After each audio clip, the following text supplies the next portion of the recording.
కార్తీక పురాణము 4వ అధ్యాయము.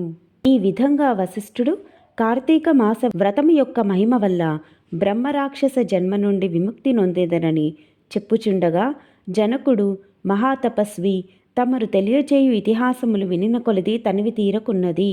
కార్తీక మాసములో ముఖ్యముగా ఏమేమి చేయవలయునో, ఎవరిని ఉద్దేశించి పూజ చేయవలయునో వివరింపుడు అని కోరగా, వశిష్ఠుల వారు ఇట్లు చెప్పదొడిగిరి. జనక, కార్తీక మాసమందు సర్వ సత్కార్యములను చేయవచ్చును. దీపారాధన అందు ముఖ్యము. దీని వలన మిగుల ఫలము నొందవచ్చును. శివకేశవుల ప్రీత్యర్థము శివాలయమున గాని విష్ణాలయమునందు గాని దీపారాధనము చేయవచ్చును. సూర్యాస్తమయ సమయమందు అనగా సంధ్య చీకటిపడు సమయమున శివకేశవుల సన్నిధిని గాని ప్రాకారంబునందు గాని దీపముంచిన వారు సర్వ పాపములను పోగొట్టుకొని వైకుంఠ ప్రాప్తి నొందుదురు. కార్తీక మాసమందు హరిహరాదుల సన్నిధిలో ఆవు నేతితో గాని కొబ్బరి నూనెతో గాని అవిసె నూనెతో గాని విప్ప నూనెతో గాని ఏది దొరకనప్పుడు ఆమదముతో గాని దీపము వెలిగించి ఉంచవలెను. దీపారాధన ఏ నూనెతో చేసినను మిగుల పుణ్యాత్ములుగాను భక్తిపరులుగాను అగుటయే కాక అష్టైశ్వర్యములు కలిగి శివ సన్నిధికి ఏగుదురు. ఇందుకొక కథ గలదు, వినుము. శత్రుజిత్ కథ. పూర్వము పాంచాల దేశమును పాలించుచున్న రాజుకు సంతతి లేక అనేక యజ్ఞయాగాదులు చేసి తుదకు విసుగు చెంది గోదావరి తీరమున నిష్ఠతో తపమాచరించుచుండగా అచ్చటకు పిప్పలాదుడు అను మునిపుంగవుడు వచ్చి, పాంచాల రాజా, నీవెందులకింత తపమాచరించుచున్నావు? నీ కోరిక ఏమి అని ప్రశ్నించగా, ఋషిపుంగవ, నాకు అష్ట ఐశ్వర్యములు రాజ్యము సంపద ఉన్నను నా వంశము నిలుపుటకు పుత్ర సంతానము లేక కృంగి కుసించి ఈ తీర్థస్థానమును తపమాచరించుచున్నాను అని చెప్పెను. అంత మునిపుంగవుడు, ఓయి, కార్తీక మాసమున శివసన్నిధిని శివదేవుని ప్రీతి కొరకు దీపారాధము చేసిన ఎడల నీ కోరిక నెరవేరగలదు అని చెప్పి వెడలిపోయెను.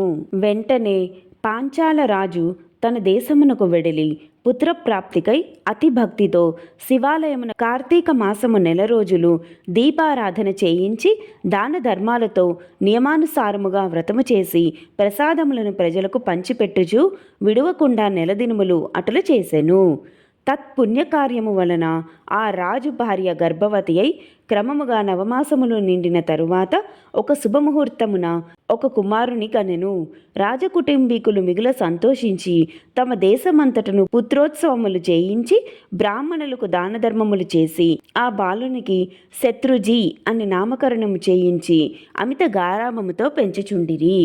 కార్తీక మాస దీపారాధన వలన పుత్ర సంతానము కలిగినందువలన తన రాజు దేశమంతటను ప్రతి సంవత్సరము కార్తీక మాస వ్రతములు దీపారాధనలు చేయుడని రాజు శాసించెను. రాజకుమారుడు శత్రుజీ దినదిన ప్రవర్ధమానుడగుచు సకల శాస్త్రములు చదివి ధనుర్విద్య, కత్తిసాము మొదలగునవి నేర్చుకొని, కానీ యవ్వనము రాగానే దుష్టుల సహవాసం చేతను తల్లిదండ్రుల గారాభము చేతను తన కంటికింపగు స్త్రీలను బలత్కరించుచు ఎదురించిన వారిని దండించుచు తన కామవాంఛ తీర్చుకొనుచుండెను. తల్లిదండ్రులు కూడా తమకు లేక లేక కలిగిన కుమారుని ఎడల చూచి చూడనట్లు విని విననట్లు ఉండిరి. శత్రుజీ ఆ రాజ్యములో తన కార్యములను అడ్డుచెప్పు వారలను నరుకుదునని కత్తిపట్టుకొని ప్రజలను భయకంపితులను చేయుచుండెను. అట్లా తిరుగుచుండగా ఒక దినమున ఒక బ్రాహ్మణ పడుచును చూచుట తటస్థించెను.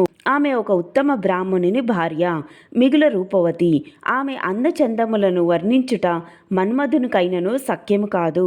అట్టి స్త్రీ కంటపడగానే రాజకుమారుని మతి మందగించి కొయ్యబొమ్మ వలె నిశ్చేష్టుడై కామ వికారముతో ఆమెను సమీపించి తన కామవాంఛ తెలియచేసెను. ఆమె కూడా అతని సౌందర్యానికి ముగ్ధురాలై కులము, శీలము, సిగ్గు విడిచి అతని చెయ్యి పట్టుకొని తన శయన మందిరానికి తీసుకొని పోయి భోగములను అనుభవించెను. ఇట్లు ఒకరికొకరు ప్రేమలో పరవశులగుటి చేత వారు ప్రతిదినము అర్ధరాత్రి వేళ ఒక అజ్ఞాత స్థలములో కలుసుకొనుచు తమ కామవాంఛ తీర్చుకొనుచుండిరి. ఇటుల కొంతకాలము జరిగెను. ఎటులను ఈ సంగతి ఆమె మగనికి తెలిసి పసిగట్టి భార్యను రాజకుమారుని ఒకేసారిగా చంపవలెనని నిశ్చయించి ఒక ఖడ్గమును సంపాదించి సమయము కొరకు నిరీక్షించుచుండెను. ఇట్లుండగా కార్తీక శుద్ధ పౌర్ణమి రోజున ఆ ప్రేమికులు ఇరువురును శివాలయమున కలుసుకొనవలెనని నిర్ణయించుకొని ఎవరికి వారు రహస్య మార్గమున బయలుదేరిరి. ఈ సంగతి ఎటులో పసిగట్టిన బ్రాహ్మణుడు అంతకుముందే కత్తితో సహా బయలుదేరి గర్భగుడిలో దాగియుండెను. ఆ కాముకులిద్దరును గుడిలో కలుసుకొని గాఢాలింగనమునర్చుకొన్న సమయమున చీకటిగా ఉన్నది. దీపముండిన బాగుండును కదా అని రాజకుమారుడనగా ఆమె తన పైట చెంగును చించి అక్కడున్న ఆముదపు ప్రమిదలో ముంచి దీపము వెలిగించెను.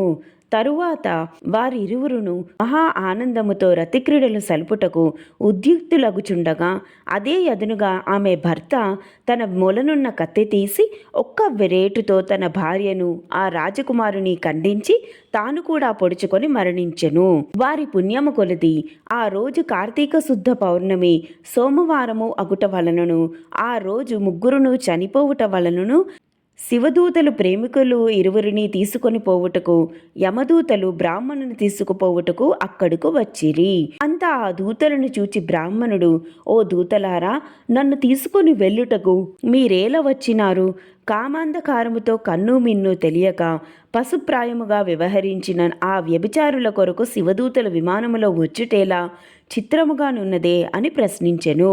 అంత యమకింకరులు, ఓ బాపడా, వారెంతటి నీచులైనను ఈ పవిత్ర దినమున అనగా కార్తీక పౌర్ణమి సోమవారము దినమున తెలుసో తెలియకో శివాలయంలో శివుని సన్నిధిన దీపం వెలిగించుట వలన అప్పటి వరకు వారు చేసిన పాపములన్నీ నశించిపోయినవి.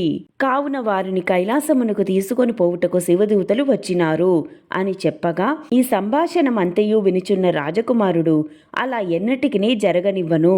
తప్పప్పులు ఎలాగున్నప్పటికీ మేము ముగ్గురము ఒకే సమయమునే ఒకే స్థలములో మరణించితిమి కనుక ఆ ఫలము మా అందరికీ వర్తించవలసినదే అని తాము చేసిన దీపారాధన ఫలములో కొంత ఆ బ్రాహ్మణునకు దానము చేసెను. వెంటనే అతనిని కూడా పుష్పక విమానం ఎక్కించి శివ సాయుధ్యమునకు చేర్చిరి. వింటివా రాజా, శివాలయములో దీపారాధన చేయుట వలన ఆ ప్రేమికులు చేసిన పాపములు పోవుటయే గాక కైలాస ప్రాప్తి కూడా కలిగెను. కాన కార్తీక మాసములో నక్షత్రమాలయందు దీపముంచిన వారు జన్మరాహిత్యము నొందుదురు. ఇట్లు స్కాంద పురాణాంతర్గత వశిష్ఠ ప్రోక్త కార్తీక మహత్యమునందలి 4వ అధ్యాయము 4వ రోజు పారాయణము సమాప్తము. శివార్పణమస్తు.